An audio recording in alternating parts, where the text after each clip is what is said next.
بسم الله الرحمن الرحيم. السلام عليكم ورحمة الله وبركاته، مع كورس جديد من كورسات الهندسة الصحية بعنوان السيوج تريتمنت بلانت أو الويست ووتر انجينيرينج، أو بمعنى معالجة مياه الصرف الصحي. معالجة مياه الصرف الصحي نتناول فيها تصميم الوحدات المختلفة لمعالجة مياه الصرف الصحي في محطة المعالجة. طبعا ممكن أتكلم في فيديو introduction كده عن المحتوى والكونتنت بتاع الكورس، وهندرس ايه بالتفصيل في الكورس ده. وطبعا انا هتطرق اكتر للتصميم زي ما احنا عارفين والمسائل وبعض الجزئيات النظريه لفهم الوحده والديزاين كريتيريا بتاعتها وبتستخدم في ايه والكلام ده كله. اول حاجه طبعا قبل ما ادخل في معالجه مياه الصرف الصحي هتكلم عن شبكه المياه او شبكه مياه الصرف الصحي، الشبكه بقى المجمعه الميه دي قبل ما تتعالج. طبعا انت عارف في كورس مياه الشرب كنا بندور على مصدر المية علشان خاطر ناخد المية دي ونبدأ ان احنا ننقيها طبعا او نعالجها، والافضل ان احنا نقول ننقيها من الحاجات اللي موجودة فيها الشوائب المختلفة بحيث انها تصبح صالحة للشرب عشان احنا نستخدمها في منازلنا وفي الاستخدامات المختلفة. بعد ما بنستخدمها ونسيء استخدامها طبعا بتتحول من مياه شرب الى مياه صرف صحي. مياه الصرف دي أنا لازم أجمعها الأول طبعا في شبكة. طبعا الشبكة دي بتبقى موجودة في الشوارع بتاعتنا بتاعت المدينة أو القرية، وأبدأ إن أنا أوصلها لآخر نقطة عندي وهي نقطة المعالجة. ما ينفعش إن أنا آخد مياه الصرف الصحي دي بعد ما أجمعها أو بأي صورة بقى، إن أنا الصورة القديمة اللي هي الترانشات بقى زي ما إحنا عارفين أو الخزانات، إن أنا أخدها أرميها زي ما هي كده. الكلام ده كده أنا بضر البيئة. فلازم انا اما اجمعها اعالجها بحيث ان انا لما اجي استخدمها في الري او ان انا استفيد بيها في الري طبعا، او ان انا لو انا جيت صرفتها او رميتها على مصرف ما بقاش ان انا ضريت البيئة بتاعتي او ضريت المياه اللي انا هرمي عليها مياه الصرف الصحي. طيب اول حاجة تعالى نتكلم على السيور سيستمز وازاي بنجمع مياه الصرف الصحي من اول المنازل لحد ما نوصل لمحطة المعالجة. ايه هي المين كومبوننتس اوف سيورج سيستم؟ ايه هي الحاجات المكونه او الاجزاء المكونه للشبكه بتاعه مياه الصرف الصحي؟ اول حاجه طبعا المواسير. اكيد ان انا هجمع الميه دي في مواسير طبعا بتنقل من ماسوره للتانية علشان خاطر توصل لمحطه المعالجه. الحاجه التانية واللي هتربط ما بين المواسير وبعضها اسمها منهولز او المطابق اللي انت بتشوفها في الشوارع، اللي هو الغطا اللي انت بتشوفه في الشارع ده، الغطا الحديد ده هو ده كده المنهول او المطبق بتاعنا. طبعا بيمتد طبعا المطبع ده إلى أسفل الأرض بعمق معين، وهندرس بالتفصيل الأعماق بتاعته ممكن توصل لحد كام. طيب البامب ستيشن دي آخر نقطة بجمع فيها المية بتاعت مياه الصرف الصحي عشان أبدأ أرفع لأول وحدة عندي في محطة المعالجة، واللي هي بتبقى فوق سطح الأرض طبعا. طيب هتقولي لو أنا عندي مدينة بتسمح لي بوجود آخر نقطة هي أوطى نقطة خالص، اللي هي مثلا مدينة جبلية عالية، واقدر ان انا اوصل مياه الصرف الصحي دي لاوطى نقطة بدون اللي هي تبقى محطة المعالجة بدون ما استخدم بامب ستيشن. فالبامب ستيشن مش هتبقى موجودة عندي في المين كومبوننتس. يبقى البايبس والمانهولز دي شيء اساسي في السيورج سيستم، انما البامب ستيشن دي ممكن ما تكونش موجوده في السيورج سيستم او في النهايه. والدليل على كده في فعلا محطه في الاردن كنت انا سمعت عنها. المحطة دي بتتواجد محطة المعالجة في نهاية الشبكة، بتبقى أوطى بكتير من الشبكة، فبيبدأ يستخدم مياه الصرف الصحي في صورة شلالات داخلة على المحطة، وبيستفيد منها كمان في توليد الكهرباء طبعا بدون إن هو ما يستخدم بامب ستيشن. هنا مش محتاج بامب ستيشن خالص.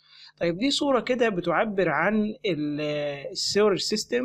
دي المنهولز زي ما احنا شايفين اهي اللي هو مشاور عليها، ودي البايبس اللي هي موصلة من المنهول للمنهول، بتبدأ إنها تنقل مياه الصرف الصحي في الاتجاه اللي احنا شايفينه كده طالما الماسورة مايلة بالمنظر ده.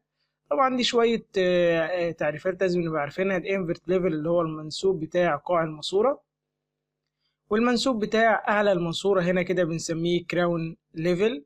وطبعا اللي فوق الردم اللي فوق الماسورة اللي هو بيحميها طبعا من الترافيك والكلام ده كله بنسميه الكفر ديبس، اللي هو العمق بتاع الكفر أو الغطا. طبعا من أول بقى الجراوند ليفل لحد الانفرت ليفل ده بنسميه كده الديبس ذات نفسه العمق كامل. فلو طرحنا الجراوند ليفل ناقص الانفرت ليفل يديني الديبس، ولو طرحنا الجراوند ليفل ناقص الجراوند ليفل هيديني الكفر. طبعا كمينيمم كفر لازم نبقى عارفين ان هو 1.2. ايه بقى التايبس اوف سورج سيستم؟ انت قلت لي خلاص هي بتتكون من منهولز وبايبس وفي النهايه خالص بامب ستيشن. انواعهم ايه بقى؟ ممكن يبقى لها انواع ممكن يبقى لها انواع. ممكن تبقى combined system، وكلمة combined يعني مركبة، وseparate يعني منفصلة. فمعنى كلمة مركبة يبقى بتجمع كذا حاجة مش حاجة واحدة بس. فلو جينا بصينا للصورة دي كده عشان نبقى فاهمين الفرق من خلال الرسم، وطبعا لو جالك الفرق ما بينهم فيفضل انك ترسم رسمة اللي حضرتك شايفها دلوقتي، وهي عبارة عن ان في منازل اهوت على جوانب الشوارع، وده الستريت ويدث اللي هو عرض الشارع. وهنا كده في الرصيف بتاعي، في هنا كده انسبكشن شامبر اللي هي غرفة التفتيش اللي بتجمع من المنزل بتاعي وبتاخد منها ماسورة إلى المنهول أو الشبكة بتاعتي. طبعا ده كده الصرف الصحي. ولو بصيت ولاحظت هنا هلاقي حاجة اسمها الرين جالي، أو ممكن تلاقي اسمها الكاتش بيزن، اللي هي اللي بتجمع المية بتاعة المطر، بتبقى في الجنب كده قدام الرصيف، وبتلاقي لها عليها شبك حديد كده اللي هو بينزل المية هنا كده، وتبدأ تجمعها في نفس المنهول أو في نفس الشبكة بتاعتي. فمعنى كلمة combined system إن هي بتجمع مياه الصرف الصحي ومياه المطر. طبعا هنا استخدم الكومباين سيستم لما يكون عندي مياه المطر مش كبيره، فانا مش هستفيد منها، مياه المطر قليله، وبالتالي اقدر ان انا اجمعها مع مياه الصرف الصحي مش هستفيد منها. كمان لو الستريت ويتس ده قليل، انت دلوقتي عندك عرض الشارع قليل ما يسمحش ليك انك تعمل غير شبكه واحده، وبالتالي يفضل انك تعمل الكومباين سيستم لو مياه المطر قليله والستريت ويتس طبعا مفروض عليك اللي هو قليل، فخلاص انت هتعمل فين شبكتين. تعال بقى للسيبريت سيستم اللي هو بيقول لك فيها لو انت عندك طبعا الشبكة بتاعتك دي كده شبكتين، يعني شبكة بتجمع مياه الصرف الصحي وشبكة بتجمع مياه المطر زي ما انت شايف كده في الصورة. امتى تستخدمها؟ تستخدمها لما الستريت ويتس بتاعك يكون كبير ويسمح لك انك تقدر تعمل شبكتين. طبعا انت بتحفر حفر عميق، وبالتالي انت لو عملت شبكتين في عرض قليل ممكن انك تساعد او مش تساعد انك اصلا تعمل انهيار للمنازل الموجودة على الجوانب بتاعتك. طبعا لو المطره، كميه المطره كبيره واقدر استفيد بيها، تقول استفيد بيها ازاي؟ اقول لك هبدا ان انا اخدها اجمعها في شبكه منفصله واعالجها معالجه بعيده عن معالجه مياه الصرف الصحي، لان طبعا اكيد هيبقى معالجتها اسهل من معالجه مياه الصرف الصحي. طبعا نفس الكلام الرين جالي بيودي على الشبكه اللي هي المنفصله دي، شبكه بسميها الستورم ووتر اللي هي طبعا مياه المطر. وطبعا الانسبكشن شامبر برضو بتاخد الميه بتاعه المنزل وتوديها على المنهول. طيب بعد كده تعالى نشوف الأماكن بتاعة المنهول. خلاص أنت عرفت إن هي مواسير ومنهولز. الأماكن بقى بتاعة المنهولز بتبقى فين؟ أكيد في بداية أي خط لازم يبقى فيه منهول. ما ينفعش إنك تبدأ الخط كده يعني تحط ماسورة من غير ما تبدأ بمنهول عندك في الشارع بتاعك. طبعا في تقاطعات، اي تقاطع ما ينفعش انك تعمل مثلا حرف تي او تعمل كوع او تعمل اي حاجه، اي وصله في شبكه صرف صحي دي مش شبكه ميه، ساعتها طبعا هيحصل انسداد ومش هتعرف تعمل صيانه. وطبعا انت عارف ان المنهوز دي ليه غرضها الصيانه والتهويه، وطبعا الصيانه اهم بكتير. كده كده التهويه انت اصلا هتبقى ماشي الماسوره مش فول، هتبقى ماشيها بارشلي فول. هي طبعا مهمه في التهويه وكل حاجه، بس غرضها الاساسي والاكبر هو الصيانة. طيب خش بعد كده على ال change of direction of sewers، يعني لو انت عايز تغير الاتجاه، يعني قريبة من التقاطعات. يعني مثلا لو انت ماشي في الاتجاه ده وعايز تحود المية بتاعة الصرف الصحي كده، ما ينفعش تعمل كوع 90 درجة او ايا كان الزاوية بتاعتك، لازم هنا تحط منهول عشان تغير الاتجاه بتاع مياه الصرف الصحي. اللي بعد كده ال change of slope of sewers، يعني تغير الميل بتاع الماسورة. وطبعا برضو ما ينفعش هنا انك تغير الميل بأي كوع او بأي حاجة، لازم منهول يغير لك الميل. برضو في خلي بالك تغيير القطر برضو مهم عشان تبقى عارف تغيير القطر. ما ينفعش انك مثلا تعمل مسلوبة زي مياه الشرب. وكمان في at specified distance depending on diameter، يعني ايه؟ يعني على مسافات تعتمد على القطر. وطبعا هتلاقي جدول في الكود او في المحاضرات او في الكتب عامة بيبقى له علاقة ما بين القطر والمسافات ما بين المنهولز. وطبعا كل ما القطر يقل كل ما المشاكل بتاعته تزيد، كل ما المشاكل بتاعة الانسداد بتاعته تزيد وبيحتاج صيانة أكبر، وبالتالي المسافات ما بين المنهوز بتقرب أكتر. بعد كده مثلا تعالى نشوف الصورة دي كده، بيعبر لك فيها عن إن هنا كانت ماشية بميل S1 والماسورة دي مشيت بميل S2، فاضطر إن هو يعمل منهول عشان خاطر يربط ما بين الميل ده والميل ده، يبقى أثناء تغير الميول بحط المنهولز. طيب بعد كده ده برضو ادي الفلو دايركشن، بس هنا القطر تغير. كان ممكن ان احنا نتكلم برضو على نفس الصورة دي، انت عندك هنا القطر فاي 1 وده فاي 2، في تغيير في القطر برضو، فهو حط هنا منهول. طيب تمام. بعد كده تعالى نعرف تعريفات مهمة جدا عندنا، وهي الاس ماكسيموم والاس مينيموم. انت عارف ان الميل ده كده اسمه اس زي ما انت شايف، ممكن يكون ماكسيموم وممكن يكون مينيموم. يعني ايه الاس ماكسيموم ويعني ايه الاس مينيموم وايه الارقام بتاعه الاس ماكسيموم والاس مينيموم؟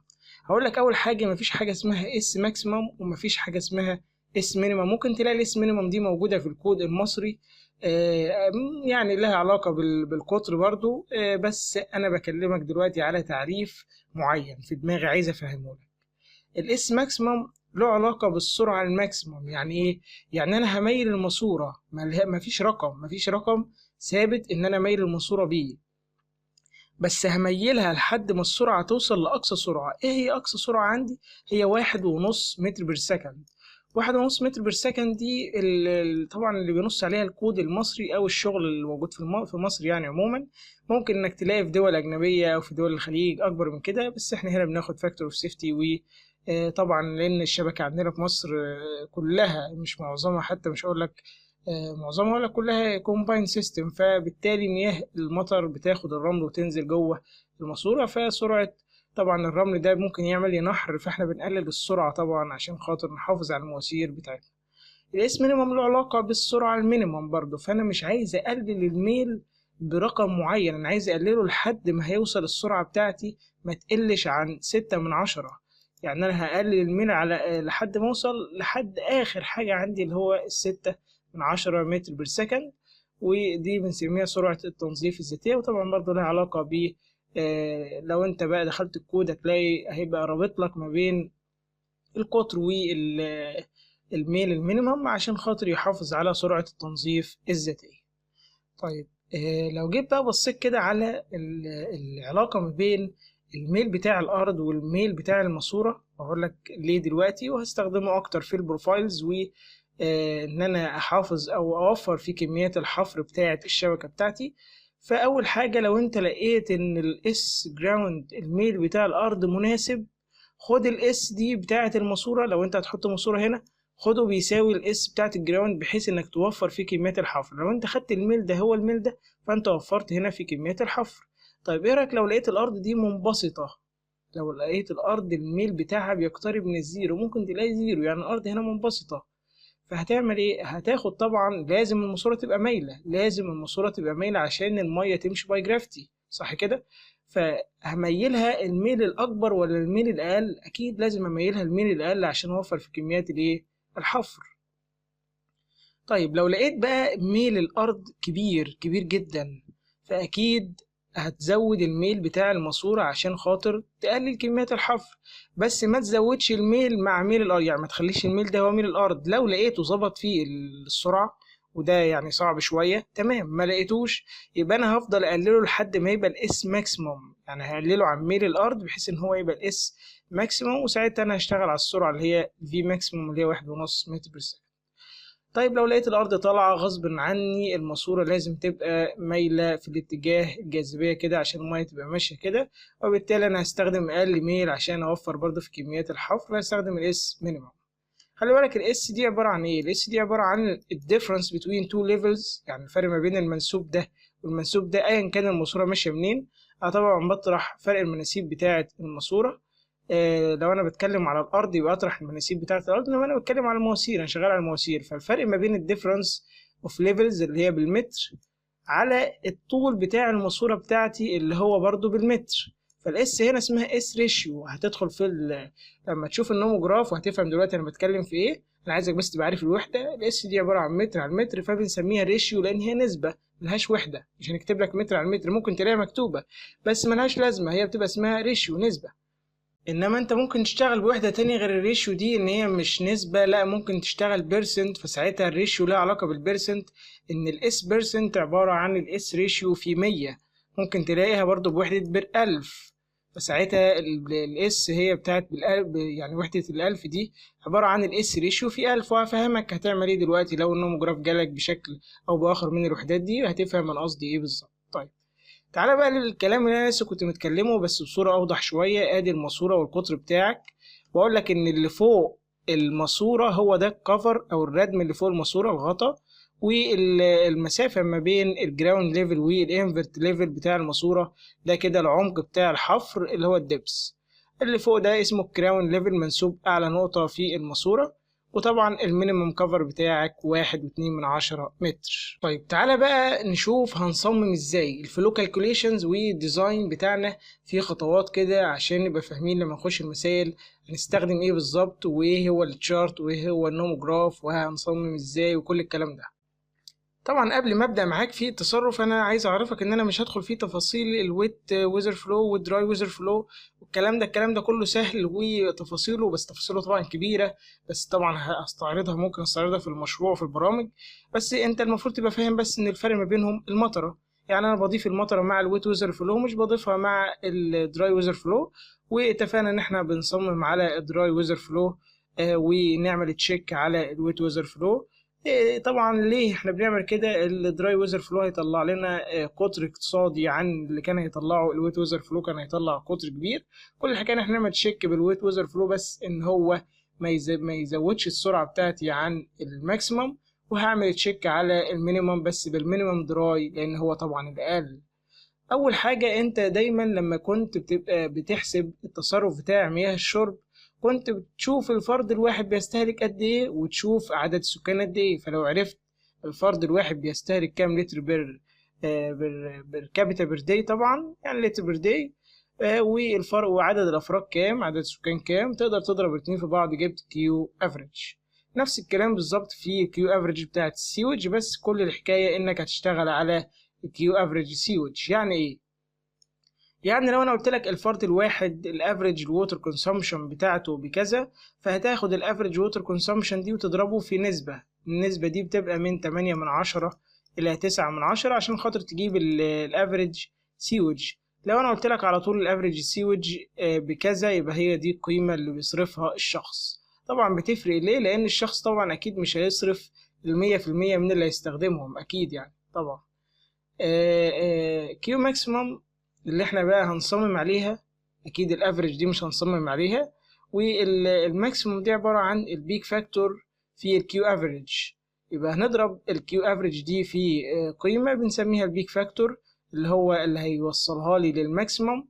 بضيف عليها الكيو انفلتريشن بتاعة الترشيح. والترشيح ده عبارة عن ان المية اللي هي موجودة على السطح، سواء كانت بقى مياه تسربت او اي مياه او مياه جوفية او اي حاجة، بتتسرب إلى شبكة مياه الصرف الصحي عن طريق المواسير. طبعا لو فخار ممكن إن هي تتسرب عن طريقها، أو ممكن لو عن طريق كمان اللي هو المنهول ذات نفسه ممكن المية دي تتسرب إلى شبكة مياه الصرف الصحي.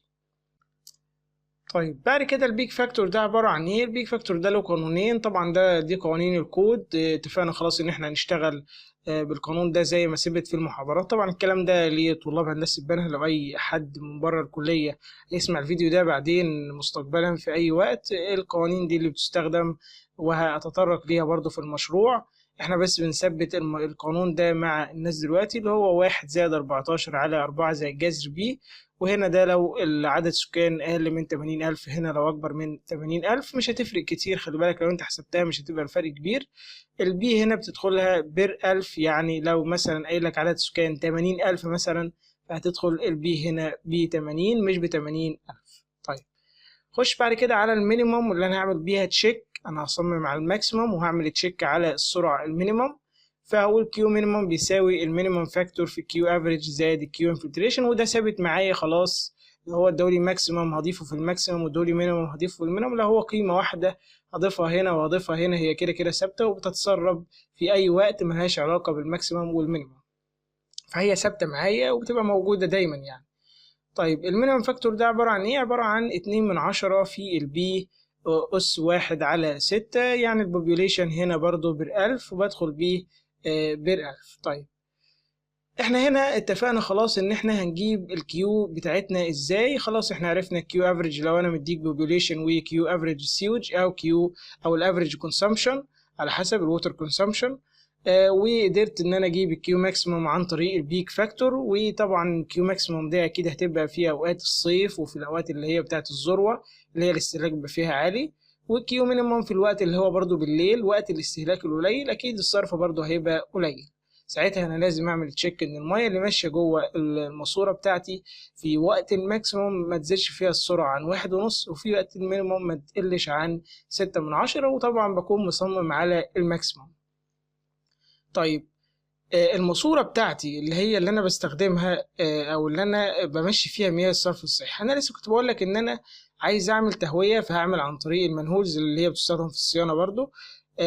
بس هنا الماسوره انا هستخدمها او ان انا هدخل فيها الميه دي او اللي انا هجمع من خلالها الميه هتبقى فيها الميه بارشلي فول، وقلت لك ساعتها ده عشان التهويه، وطبعا عشان خاطر ما يحصلش حاجه اسمها انيروبيك كونديشنز او انيروبيك بروسيسز او اي حاجه لها علاقه بالتفاعلات اللاهوائيه اللي هي بتديني او بتنتج لي غازات سامه زي غاز مثلا كبريتيت الهيدروجين. وطبعا انت ساعات بتسمع ان في ناس عمال صيانه نزلوا المنهوز دي ما طلعوش لا قدر الله بسبب الغاز اللي هو كبريتيت الهيدروجين، غاز سام جدا بيقتل طبعا الواحد لو استنشقه بكميه معينه. طيب قبل ما اخش معاك بقى، انا ضغطت على الحاجه اللي بعد كده، بس انا عايز افسر لك انا هصمم هنا ازاي. انا كنت في شبكه مياه الشرب كنت بستخدم نوموجراف بتاع هازن، او ان انا بشتغل على الماسوره كفول، طبعا ان هي مليانه كلها والميه ماشيه فيها باي بريشر. هنا الميه ماشيه باي جرافيتي وهي بارشلي فول،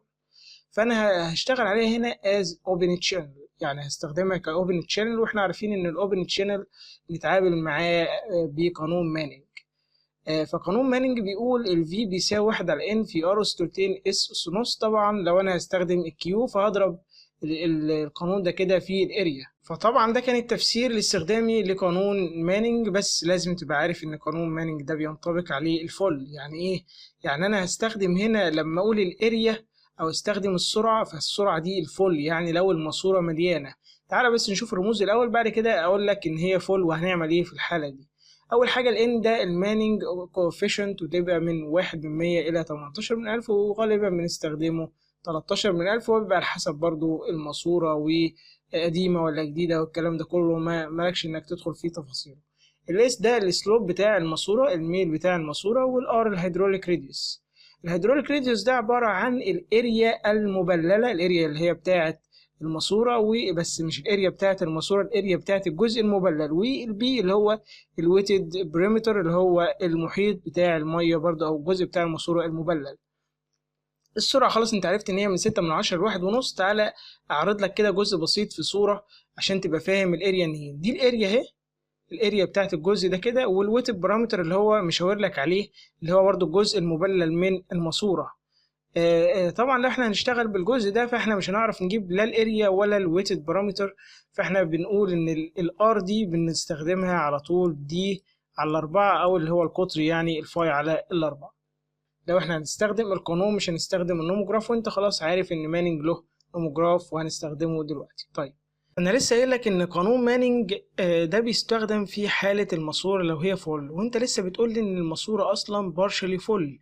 يعني معنى كده ان التصرف الماشي جوه الماسوره ده مش التصرف بشكل كامل، ده تصرف جزئي، بس هو ده التصرف الماشي جوه الماسوره. بس لما تيجي تدخل في قانون مانينج اللي هو كيو بيساوي القانون ده اللي هو بتاع الفي في الاريا، ده كله فول، كيو فول والفي فول، كل حاجه فول. هتعمل ايه عشان خاطر تصمم الماسوره بتاعتك وهي اصلا الميه اللي ماشيه فيها زي ما قلت لك بارشلي فول؟ في تشارت كده له علاقه ما بين البارشلي فول والفول. يعني ايه؟ يعني انت عندك دلوقتي ان الماسوره مليانه لحد هنا، فهي مليانه لحد دي معينه هنسميها دي سمول مثلا، وادي القطر بتاع الماسوره كله دي كابيتال، فالدي على دي نسبه الامتلاء بتاعه الماسوره، صح؟ هو التشارت ده رابط ما بين الدي على الدي، والتصرف ده بالنسبة للتصرف الفول، والسرعة بتاعة المية اللي ماشية بالنسبة للسرعة الفول. فلو جيت بصيت على المحور الرأسي هتلاقي الديبس اوف فلو او اللي هو البارشل او اللي هو النسبة اللي هي الدي على الدي، وهنا هتلاقيها 10 20 30. ممكن تلاقيها في اي تشارت معاك 1/10 2/10. هي لما نيجي ندخل هنبقى مراعين الحتة دي دلوقتي وهتبقى فاهم. وهنا على المحور الأفقي بيتكلم على نسبة مثلا الفيلوسيتي، نسبة الديسشارج. فمثلا لو احنا عارفين ان نسبة الماسورة 70%، نسبة الماسورة 70%، نسبة المية جوه الماسورة دي 70%، وعايزين نجيب الكيو اللي ماشية جوه الماسورة نسبتها بالنسبة للكيو كابيتال اللي هي الفول. فهندخل ب70% بشكل أفقي وهنقطع الكيرفات دي. لو بصيت هتلاقي في كيرف مكتوب عليه الويتد بريمتر أو المحيط المبتل، ملناش دعوة بيه، ده مش هنستخدمه، ولا هنستخدم بتاع الاريا، احنا لنا علاقة بالكيرف بتاع الديسشارج زي ما اتفقنا والفيلوسيتي. فنقدر لما نمشي بال70% كده نخبط هنا وننزل بشكل رأسي هنا كده ما بين ال80 وال90، نقدر نجيب نسبة الكيو على الكيو. لو كملنا في شكل افقي برضو هنخبط هنا كده في الكيرف بتاع، خلي بالك الكيرف بتاع الفيلوسيتي اللي هو ده، فهنيجي هنا كده عند النقطة دي وننزل بشكل ايه، بشكل رأسي. قدرنا نجيب برضو نسبة الفي على الفي، وخلي بالك دي نسبة في المية، فلما اجي اجيب النسبة لو انا جبتها من التشارت اللي انت شايفه ده هقسم على 100، انما لو هي 1/10 2/10 وهكذا مش هقسم طبعا، هجيب الرقم على طول، وهتفهم دلوقتي في المثال ان شاء الله.